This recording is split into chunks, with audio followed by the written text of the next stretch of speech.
BBC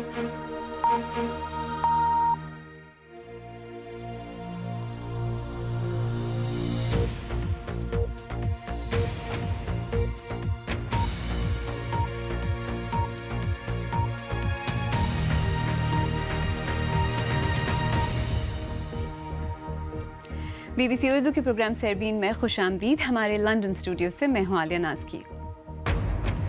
Pakistan super league اپنے تمام تر جوش اور جذبے کے ساتھ پاکستان پہنچ گئی. آج لاہور میں کوئٹہ گلیڈیٹرز اور پشاور زلمی مد مقابل ہو رہے ہیں. پاکستان میں نیوٹریشن سروے ایک مرتبہ پھر شروع کیا جا رہا ہے. پچھلے سروے کے مطابق 60% آبادی خوراک کی کمی کا شکار تھی. تب سے اب تک کیا صورتحال بدلی ہے؟ حمل کے دوران بھی اور حمل کے بعد بھی ماں کی غذائیت میں نہ ان کو یعنی کہ صحیح طریقے سے کھانا دیا جاتا ہے، نہ اپنے حمل کے دوران کسی ڈاکٹر کو دکھاتی ہیں. اور برطانوی حکومت اس کمپنی کے خلاف چارہ جوئی کی کوشش کر رہی ہے جس پر الزام ہے کہ اس نے 50 ملین فیس بک یوزرز کا ذاتی ڈیٹا امریکی صدارتی الیکشن پر اثر انداز ہونے کے لیے استعمال کیا.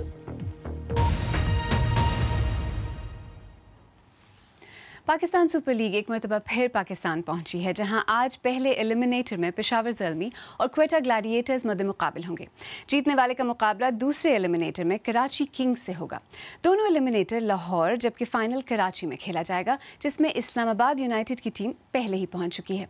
گزشتہ سال PSL کے دوسرے ایڈیشن کا صرف فائنل پاکستان میں کھیلا گیا تھا، جبکہ اس برس 3 میچ پاکستان میں کھیلے جا رہے ہیں. PSL کے میچوں کی پاکستان آمد پر شائقین کا جوش و خروش کیسا ہے؟ لاہور سے نامہ نگار عمر دراز. پاکستان سپر لیگ ایک دفعہ پھر لاہور آ چکا اور اس دفعہ پاکستان سپر لیگ کے 2 ایلیمنیٹرز لاہور میں کھیلے جائیں گے. اب سے کچھ دیر بعد پشاور زلمی اور کوئٹہ گلیڈیٹرز کی ٹیمیں مد مقابل ہوں گی. اس دفعہ لاہور میں بارش کا موسم ہے، یہاں پہ بارش ہو رہی ہے، بادل چھائے ہوئے ہیں. بہت بڑی تعداد میں لوگ میچ دیکھنے کے لیے آ رہے ہیں. ان کی خواہش یہ ہے کہ میچ ہو جائے اور وہ دیکھ پائیں. دیکھنا یہ ہوگا کہ میچ ہو پاتا ہے یعنی. میرے ساتھ اس وقت موجود ہیں سمی چودھری کے کالمز آپ bbcurdu.com پر پڑھتے رہتے ہوں گے. کرکٹ پر کافی گہری نظر رکھتے ہیں. ان سے پوچھتے ہیں کہ آج کا جو میچ ہے اس میں دونوں جو ٹیمیں ہیں ان کے کیا چانسز ہیں، کون سی ٹیم زیادہ مضبوط ہے، کس کے زیادہ چانسز ہیں. سمی، کوئٹہ گلیڈیٹرز اور پشاور زلمی میں سے آپ کیا سمجھتے ہیں کون سی ٹیم آگے کوالیفائی کر پائے گی، کس کے زیادہ چانسز ہیں؟ دیکھیں کرکٹ میں کچھ بھی حتمی نہیں ہے، لیکن آئی تھنک پشاور کو ایج یہ ہے کہ ان کا جتنا بھی فورن کنٹینجنٹ ہے وہ سارا آیا ہوا ہے. کوئٹہ کے کچھ پلیئرز مسنگ ہیں، تو کوئٹہ کے اوپر ایک سائیکولوجیکل پریشر ہوگا کہ وہ فل اسٹرینتھ نہیں جا رہے، پوری اسٹرینتھ کے ساتھ نہیں اتریں گے. Let's see, I am not sure. اچھا، موسم جو ہے وہ کافی ابر آلود ہوا ہوا، بارش ہو بھی رہی ہے اور کچھ پریڈکشن بھی ہے. جسٹ ان کیس اگر میچ نہیں ہو پاتا تو اس صورتحال میں کیا ہوگا؟ اس صورتحال میں یہ کافی کنفیوزنگ ہے کہ PSL نے کوئی ریزرو ڈیز نہیں رکھے ہوئے میچز کے لیے. عموماً ہوتا ہے بڑے ٹورنامنٹس میں جب آپ جاتے ہیں ICC کے ایونٹس میں بھی یا ٹرائی سیریز میں بھی، تو امپورٹنٹ میچز جو ہوتے ہیں ان کے لیے ریزرو ڈے رکھا جاتا ہے کہ اگر اس دن میچ نہ ہو پائے تو اگلے دن ہو جائے. PSL میں کوئی ریزرو ڈیز نہیں ہے. سو یہاں امکان یہ ہے کہ اگر میچ نہیں ہو پاتا اور کل بھی بارش کا امکان ہے، اگر کل بھی میچ نہیں ہو پاتا یا آج نہیں ہو پاتا تو اس میں رن ریٹ کو پریفر کیا جائے گا. اس میں پشاور کو ایج حاصل ہے کوئٹہ کو. تو یہ تو ویسے بڑا ڈسپوائنٹنگ نہیں ہوگا لوگوں کے لیے کہ وہ کرکٹ دیکھ نہیں پائیں گے؟ آبویسلی یہ ڈسپوائنٹنگ ہے، لیکن یہ ایک ایکسٹرنل فیکٹر ہے. اس کو آپ PCB یا PSL خود سے کنٹرول نہیں کر سکتے کہ بارش کو روک دیا جائے. بارش اگر آپ دیکھیں لاہور میں ایک ہفتہ پہلے کوئی چانس نہیں تھا، کل تک کوئی چانس نہیں تھا، تو اچانک یہ کوئی چینج آیا ہے، اس کی وجہ سے بارش ہو رہی ہے. لیکن آئی تھنک میچ ہو جائے گا جہاں تک مجھے لگتا ہے. چاہے وہ 10 اوورس کا ہو، چاہے 12 اوورس کا ہو، شاید کم کر دیا جائے. آئی تھنک ہمیں کرکٹ دیکھنے کو ملے گی. بہت شکریہ سمی کا خیال ہے کہ ان کو کرکٹ دیکھنے کو ملے گی اور یہاں پہ لوگ بڑی تعداد میں اکٹھے ہو رہے ہیں. ان کا بھی یہی خیال ہے کہ ان کو کرکٹ دیکھنے کو ملے گی. بارش وقفے سے جاری ہے، اس لیے یہ ابھی حتمی طور پر نہیں کہا جا سکتا کہ کیا ہوگا، لیکن امید یہاں پر یہی ہے کہ کرکٹ میچ آج بھی اور کل بھی لوگوں کو دیکھنے کو ملے گا. عمر دراز، BBC نیوز، لاہور. اور اب دیگر اہم خبروں پر ایک مختصر نظر. فرانس کے سابق صدر نکولا سارکوزی کو لیبیا کے سابق رہنما کرنل قذافی سے اپنی انتخابی مہم کے دوران عطیات وصول کرنے کے الزامات کی تفتیش کے لیے گرفتار کر لیا گیا ہے. فرانس کی پولیس سن 2007 کے صدارتی انتخابات میں بدعنوانی اور بے قاعدگیوں کی تحقیقات کر رہی ہے. نکولا سارکوزی ان الزامات کی تردید کرتے ہیں. امریکی ریاست ٹیکسس میں گزشتہ رات فیڈیکس کے ایک ڈیپو میں پارسل بم کے دھماکے میں ایک شخص زخمی ہو گیا ہے. رواں ہفتے اس ڈیپو میں پارسل بم کا یہ چوتھا واقعہ ہے. وفاقی ایجنٹس نے AP کو بتایا کہ ممکنہ طور پر اس کا تعلق بھی اس پارسل بم سے تھا جس کے دھماکے میں 2 افراد ہلاک ہو گئے تھے. اور امریکہ میں نجی ٹیکسی سروس اوبر نے ایک حادثے میں ایک عورت کی ہلاکت کے بعد شمالی امریکہ کے تمام شہروں میں اپنی بغیر ڈرائیور والی گاڑیوں کی ٹیکسی سروس معطل کرنے کا اعلان کیا ہے۔ امریکی ریاست ایریزونا کے شہر ٹیمپا میں ایک 49 سالہ خاتون سڑک پار کرتے ہوئے گاڑی سے ٹکرا جانے کے بعد ہلاک ہو گئی تھی۔ پاکستان میں اس مہینے پورے ملک میں نیوٹریشن سروے شروع کیا جا رہا ہے، جس میں ماں اور بچے سمیت بالغ لڑکیوں کے بھی خون اور پیشاب کے نمونے حاصل کیے جائیں گے اور ان کے گھروں میں زیر استعمال پانی کا بھی تجزیہ ہوگا۔ اس سے قبل پاکستان میں نیشنل نیوٹریشن سروے 6 برس قبل 2011 میں کیا گیا تھا، جس کے مطابق پاکستان کی 60% آبادی خوراک کی کمی کا شکار تھی۔ اس رپورٹ کے مطابق پاکستان میں 32% بچوں کا وزن پیدائش کے وقت خطرناک حد تک کم ہوتا ہے اور ان کی اکثریت 5 سال کی عمر تک پہنچنے سے پہلے ہی موت کا شکار ہو جاتی ہے، جس کی بنیادی وجہ ماؤں میں غذا کی کمی بتائی گئی تھی۔ پاکستان میں اس وقت ماں اور بچے کی خوراک کی کیا صورتحال ہے اور یہ سروے کتنا اہم ہے، دیکھتے ہیں ٹھٹھا سے ریاض سہیل کی اس رپورٹ میں۔ زلیخا ملا کے خاندان کی زیادہ تر خوراک یہی ہے، یعنی چاول کی روٹی اور مرچ کی چٹنی۔ دودھ، دہی یا سبزیاں ان کی دسترس سے باہر ہیں۔ زلیخا کی بہو 5ویں بار ماں بنی ہے۔ دیگر بچوں کی طرح یہ بچہ بھی کمزور ہی پیدا ہوا۔ زچگی کے بعد بھی خوراک میں کوئی بہتری نہیں آئی۔ یہ خاندان چٹائیاں بنتا ہے، جس سے روزانہ 200 روپے آمدنی ہوتی ہے۔ ماں کو مکمل خوراک نہیں ملتی، رات دن مرچ اور چاول کی روٹی کھاتے ہیں، جس کی وجہ سے خون کی کمی ہے اور بچہ بھی کمزور ہو جاتا ہے۔ ماں اس قدر کمزور ہو جاتی ہے کہ اٹھ بھی نہیں سکتی۔ غربت میں کیا کریں؟ ان چٹائیوں سے تو اتنے پیسے نہیں ملتے کہ علاج کرائیں۔ حکومت سندھ کی شراکت سے میڈیکل ریزیلینس فاؤنڈیشن نے ٹھٹا ہسپتال کا انتظام سنبھالا ہے۔ خوراک کی کمی کا شکار بچوں کے اس وارڈ میں اوسطاً 50 بچے ہر ماہ داخل ہوتے ہیں، جن میں 70% لڑکیاں ہوتی ہیں۔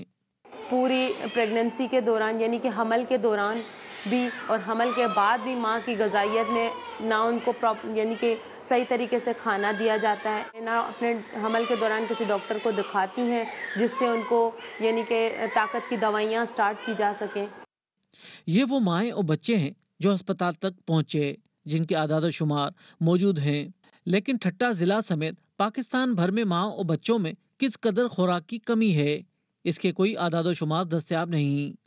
حکومت پاکستان کی جانب سے رواں ماہ سے ملک گیر نیوٹریشن سروے کیا جا رہا ہے، جس میں نومولود بچوں سمیت شادی شدہ خواتین اور بالغ لڑکیوں کے خون، پیشاب اور گھر کے پانی کے نمونے حاصل کیے جائیں گے۔ آغا خان یونیورسٹی ان نمونوں سے بیماریوں اور دیگر 120 علامات کا پتہ لگائے گی۔ تقریباً 30,000 واٹر سیمپل لیے جائیں گے، 30,000 بلڈ سیمپل لیے جائیں گے بچوں کے اور عورتوں کے، تو اس کے اوپر یہ سارا کچھ دار و مدار ہوگا۔ تو اس سے ہمیں پتہ لگے گا کہ ماں کی گروتھ، بچے کی افزائش میں کس حد تک بہتری آئی ہے یا نہیں آئی ہے۔ تو 2011 سے اگر 2017 میں نہیں آئی، 2018 میں، تو پھر ظاہر ہے ان کے لیے مزید حکومت جو ہے وہ کام کرے گی۔